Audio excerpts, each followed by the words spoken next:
Gee whiz. I don't know what to make of this. I just don't know what to make of this. I mean, you play one game where you play a contender team at home, and you give them your all to come away with the victory.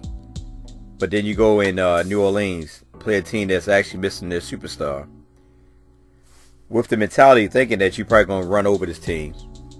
And once again, like the Chicago Bulls, Orlando Magic, New York Knicks, and so forth and so on, you get spanked. And not only get spanked, you get blown out, man. I just don't get it. I mean, like, I'm sitting there and I watch on Twitter where everybody talk about the offense.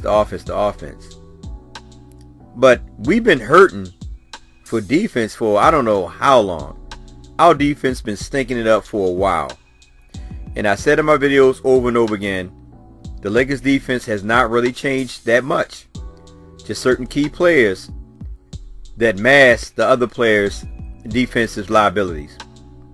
The Lakers are known to huddle down in the paint and leave the perimeter shooters wide open.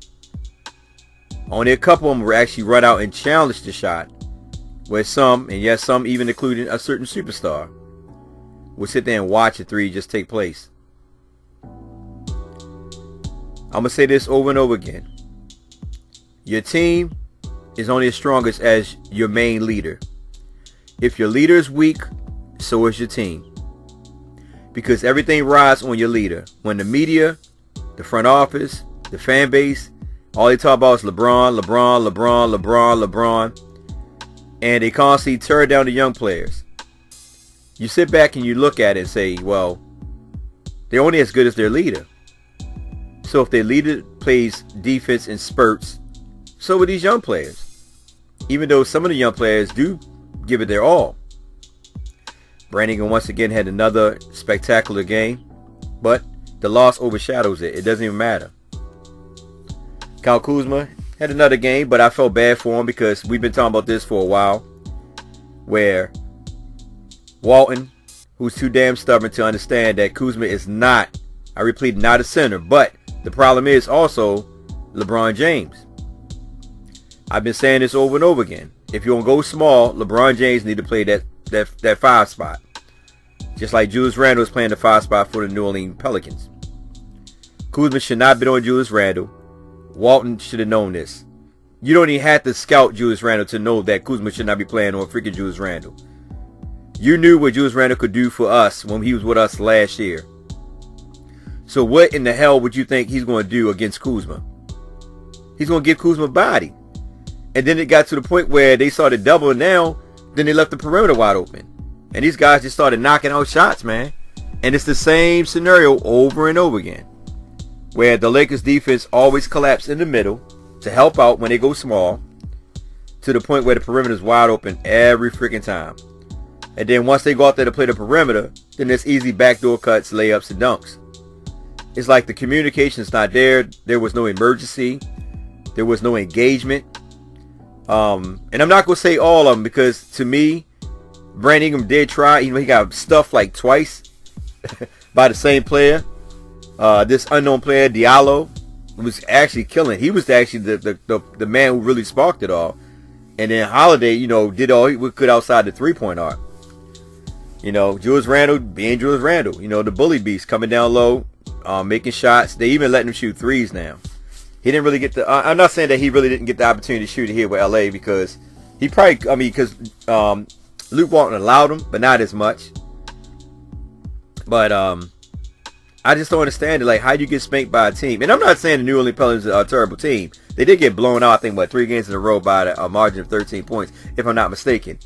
But how are you a team that's looking to get in the playoff, 2 games back between the 7 and 8 spot, and you go in and get smacked by the New Orleans Pelicans? How does it determine what kind of team you are? I said it on Twitter that the Lakers are going to have a problem because they don't have a low post player. Some might argue that LeBron James is a low post player. The only problem with that is LeBron James has yet to really play in the post on a regular basis. Not just 1 or 2 catches down low, but I'm talking about to actually set up shop down there. I'm not taking nothing away from LeBron on his offense, because LeBron offense is always going to be LeBron offense. the biggest problem with the Lakers is their defense. That's the biggest problem.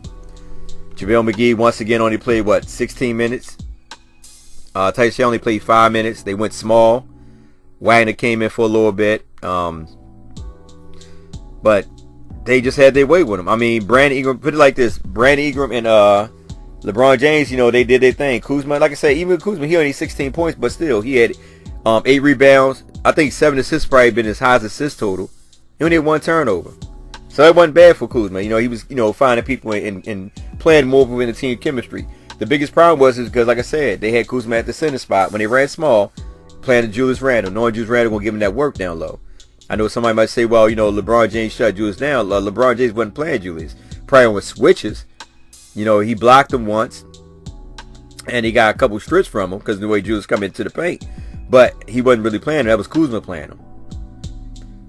And then I'm listening to these analysts saying that, LeBron James needs somebody else to go to. Didn't Brandon Ingram drop 29 points? Didn't Brandon Ingram took 4 3-pointers for those that say he can't shoot? I mean, me personally, I'm happy. I'm happy at the production of what I'm seeing from Brandon Ingram. That is a good thing. And remember, Brandon Ingram only played 20-something minutes. He scored He had 22 in 22 minutes. Remember, he set out almost the whole first half because he was in foul trouble. Comes in and get his game going. Bullock, he did what he does, with the 3-pointers. But here's my thing. Y'all guys can say what y'all want about these young players. And I'm going to defend them. And I'm going to defend all the ones that left before this. At the end of the day, if you look at this squad, remember, these are the players that Magic Johnson in front office and LeBron want to hear. Caldwell Pope, Rondo, Tyson Chandler, Stevenson, Beasley when he was here. McGee. You look at all these guys that they decided to bring here, that they decided to get rid of all the young players to bring these guys here. And you tell me, to this day, which one has really stepped up besides JaVale McGee? But you remember, JaVale McGee is on limited minutes because of his health. What veteran player has really stepped up on a day-to-day basis? I'm just asking you, what player stepped up? But because he talk about these young players, the young players. But we got all these veteran players. Magic Johnson, we're going to get these playmakers so they can help LeBron take pressure off him. When you got Lonzo Ball, even though he's hurt, but you got Lonzo Ball. But here it is, you get all these veteran players who don't really contribute to what we're doing right now. Before LeBron got hurt, we was 2014. Then after that, Rondo went down for a little bit. Lonzo Ball's out for a little bit now. To me, right now, I just think that the team is in a dismay. Only because of after what all the fiasco that took place with the AD, and I'm going to still stick to that. I know a lot of people say, that's not it. I truly believe it is because, like I said, the young players, if you actually watch, especially Brandon Ingram doesn't really pass the ball too much for LeBron. He does hold the ball a lot, but he does not pass that ball too much for LeBron. He's not one of them guys who will come down and say, here, LeBron, take the ball. That's what Kuzma been doing the last 2 games, giving the ball to LeBron, instead of just coming across the floor and just giving it to somebody else. But he basically been looking for LeBron. But Brandon Ingram, like, you know what? I'm going to do me. If we get traded, it's all good. I don't really care. I'm going to do me. And Brandon Ingram has been playing spectacular the last couple games. Forget about all of them that's saying it's bull crap. You can say what you want about Brandon Ingram. You ain't got nothing to say tonight. All you're going to talk about is the loss. And then you'll probably find something else to talk about. But at the end of the day, the veterans got to show up, man. When you get in those type of minutes, you got to show up. Rondo got to show up. Caldwell Pope got to show up. And I'm not knocking them because I know that sometimes they do have good games, but you got to show up on a day-to-day basis when you're coming off that bench in order to help these players win. You got to play defense. Defense has been our freaking our thorn in our hip for the last, 7-8 games, or probably longer than that. We've been giving up almost, 120-something points. That is ridiculous. When we were ranked in the top 5 in defense at one point in time, now we were, 12 or 13? And I know a lot of people say, we're still good in defense. No, the hell we're not. I don't know what y'all drinking and what y'all smoking, but the defense has been subpar for a long time, even in the previous years, because we always leave the perimeter guys open. There's nothing really new about the Lakers defense. They still do the quick switching. They always, like I said, they always freaking fall back down low in the paint to help out, leaving the perimeter guys wide open. Like I stated to you guys before, the only reason why the Lakers defense are so good is because, number one, when Lonzo Ball's there, he plays pretty good man-to-man defense on the perimeter. So does Josh Hart when he's not fouling, giving up 3-point shots like he always do, but he played pretty good when he needs to. Brandon Ingram with the long arms. That's why I love the backcourt of Lonzo and Brandon Ingram, because those two, to me personally, Lonzo and Brandon Ingram is our best defenders. I don't care what nobody say. You can take it out with your mother. Take it out with her. I ain't got nothing to say to you nor her, but I'm just being honest with you. And then after that, I think it's JaVale McGee. And the reason why I say JaVale McGee, because he does come out. A lot of people get pissed off at JaVale McGee because he make a lot of bad decisions. But let's be real. Like, for instance, when you watch the Houston game when Chris Paul was attacking the basket, JaVale McGee had to come off his man to help out, but he couldn't leave his man too far because why? The power forward didn't pick up his man. So JaVale McGee is playing his man plus the guard that's coming to that's attacking the basket. So everybody on this team is held accountable for what they're not doing. You can't sit there and blame one person like everybody was sitting there blaming Rondo. Rondo, he's looking bad. But when Rondo does win or when Rondo does good, we have different way of thinking about it. So at the end of the day, the whole team played bad. Period. There's no ifs and buts around it. The whole team played bad. And LeBron James was one of the catalysts for it. I know LeBron James fan base is going to come out and turn me another butthole, but it's not going to work because I'm a man. So you can turn as many as you can, but it's not going to work for me. Maybe with somebody like Jesse, Jesse, whatever his name is from Empire, but it's not going to work with me. Okay, let's be honest. But at the end of the day, the Lakers got to figure out what is it that they need to do in order to play better defense. Now, here's the thing I said over and over again. The Lakers are going to need a low post player. I'm going to keep on preaching it until hell burns up 2 times in a row. But they need a low post player because when they go in that half court set, they can't really get easy buckets. And you see it. All they're doing is collapsing in the paint, forcing LeBron James to even take a 3. And when LeBron James try to post up, because when he try to post up, remember, like I said before, he doesn't have no low post moves. Anybody can post up, but you got to have creative low post moves in order to know how to utilize your opponent. Know when to field him, what side you on, and stuff like that. So at the end of the day, when LeBron James is great, penetrate or get down in the post, they double, triple up on him to make him kick it out. Based on the lineups that Luke Walton has put out there, it doesn't work. Simply put. And I'm not going to keep knocking Luke Walton because we already know Luke Walton is not a good coach. He's a veteran coach. His rotation always been terrible. I mean, we kind of get away with the skin of our teeth to win certain games, but the rotation always been terrible. And at the end of the day, that's why I say that we should have just basically kept Zubac and not really trade for that dude who's out injured right now, Muscle Man. We should never made a move for him. We should have just kept Zubac because he would actually give us some points in the paint to make them guys play defense. Because I know Julius Randle went better played with Zubac. Zubac had much more height and depth over Julius Randle. Julius Randle probably gave him body, but he wouldn't be able to play Zubac like because Zubac would have loved to play Julius because, he said at one time, I think when they played before the last game, he said he owes Julius because Julius, did something. I forgot what he did. I forgot what it was, but anyway, they just played terrible. But offensive wise, not bad. I mean, we still need more from that bench. Right now, our bench is looking terrible. I'm just being honest with you. Our bench is looking terrible. And we need some type of fire to come off that bench. We need somebody, and that's why I say at the end of the day, if you look at that lineup that's coming off that bench, who's our only shooter on that team that come off the bench? It's KCP. That's it. Nobody. On that starting lineup, we got Bullock, Kuzma, James, and now Ingram. We got 3 shooters, but when that bench come in, we don't got nobody that can really be consistent with the 3-point. Nobody. And like I said, with Lance Stevenson, he's better when he's actually set, when his foot is set to take a 3-point and not when he's creating on his own because it doesn't work. Josh Hart, same job. I mean, I don't know. I don't really know. I'm just trying to figure out where he's at right now because mentally, I don't think he's still there. I mean, he played pretty good against Houston, but this game right here, I don't know. I just think that he wasn't engaged. I think they went into this game expecting to beat this team because Anthony Davis wasn't there. But instead, they get smacked hard, and Anthony Davis sitting there looking, well, I don't even know if he was in the stand. But anyway, they looked terrible, man. I mean, just there's no excuse for the way they played.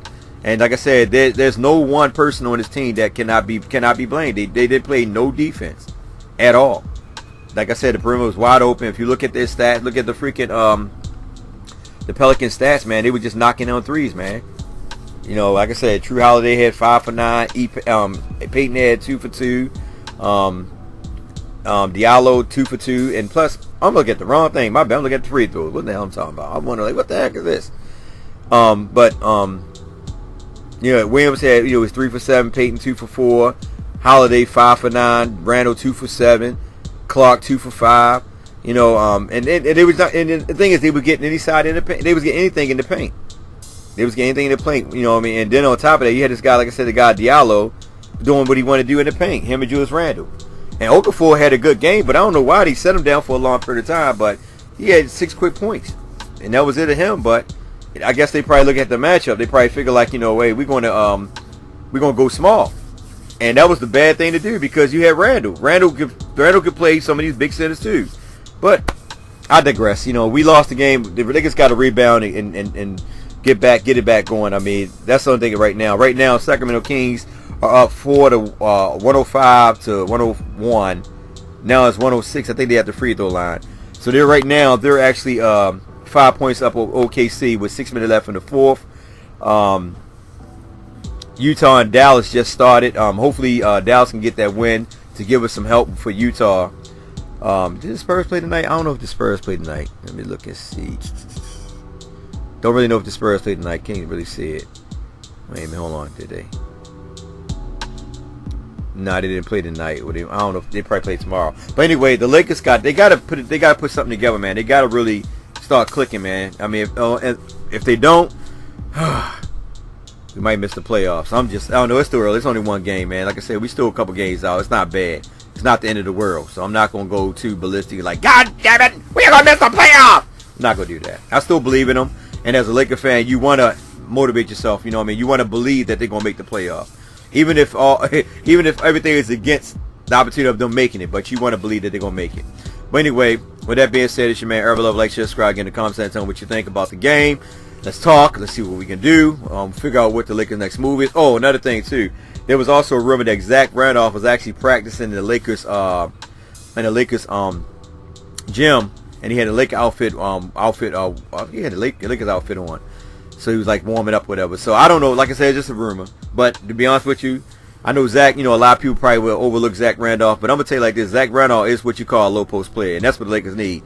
A low post player, somebody who can contribute. You know, to help them when they run that half court set. Because right now we don't have nobody that can create on their own in that paint. I'm just being honest with you, and that's what's hurting the Lakers. It's going to hurt the Lakers for a while because when you have somebody like Zoo to do that, to create in the paint. It helped the Lakers out a lot, especially when they need a basket. Because at the end of the day, it's basically just players and teams just doubling down on their top players and preventing them from getting to their spots.